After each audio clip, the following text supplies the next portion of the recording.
हिंदी फिल्मों में गानों की धुन चुराने का रिवाज बहुत पुराना है, लेकिन आज के दौर में इन सब गानों के ओरिजिनल आवाम को मालूम होने लगे हैं। ऐसा ही एक मामला हाल ही में मंजर-आम पर आया जब इजराइल ने टोक्यो ओलंपिक्स में गोल्ड मेडल जीता। उस वक्त पता चला कि एक वक्त में बहुत कामयाब रहा अन्नू मलिक का गाना दरअसल इजराइल के कौमी तराने की कॉपी है।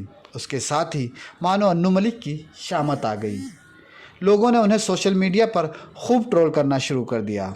हुआ यूं कि इजराइल के एक जिमनास्ट ने गोल्ड मेडल जीता और जब वो अपना मेडल हासिल करने के लिए पोडियम पर चढ़े तो उनके मुल्क का कौमी तराना भी बजाया गया।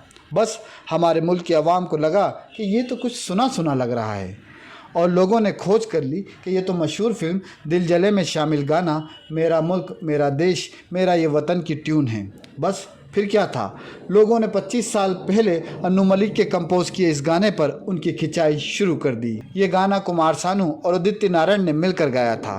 तब से आवाम सोशल मीडिया पर अन्नू मलिक को सख्त ट्रोल कर रही है। उन पर मीम्स बनाए जा रहे हैं।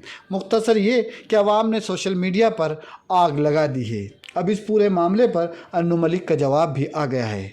जब मीडिया ने अन्नू मलिक से इस बारे में बात की तो वो बहुत ही जज्बाती हो गए और कहने लगे, कुछ दिन पहले मेरे वालिदा का इंतकाल हुआ और मैं अभी बहुत तकलीफ़ में हूँ, इसलिए मेरी तवज्जो अभी दूसरी चीज़ों की तरफ नहीं है।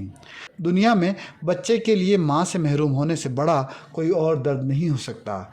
ऐसे में जब लोग इस तरह की बात करते हैं तो बुरा लगता है। ताहम आपकी बात का जवाब देते हुए मैं सिर्फ इतना कह सकता हूँ कि किसी किताब को उसके कवर से जज करके फ़ैसला ना करें, लिहाजा आप लोग वो पूरा गाना सुनें। अन्नू मलिक ने अपनी बात में मज़ीद इजाफ़ा करते हुए कहा कि मैं आपसे पूछता हूँ कि जब मेरी वालिदा के इंतकाल को कुछ ही दिन हुए हैं तो क्या मुझे ऐसी चीज़ों पर तबसरा करना चाहिए, और अगर मैं इस वक्त तबसरा करूँगा तो ये मेरे ख़िलाफ़ ही जाएगा, क्योंकि ये वक्त उन तमाम चीज़ों का नहीं है। हाँ, मैं ये ज़रूर कहूँगा कि अगर मेरी माँ अभी ज़िंदा होती तो मैं इन बातों का खुलकर जवाब देता।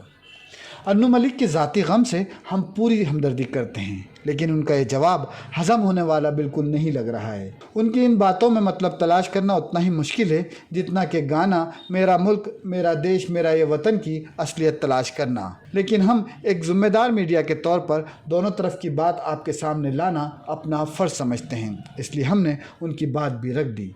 अब फैसला करना आपका काम है। आपको हमारा ये वीडियो कैसा लगा कमेंट करके बताएं। अगर पसंद आए तो इसे लाइक और शेयर ज़रूर करें, साथ ही हमारे चैनल को सब्सक्राइब करें। शुक्रिया।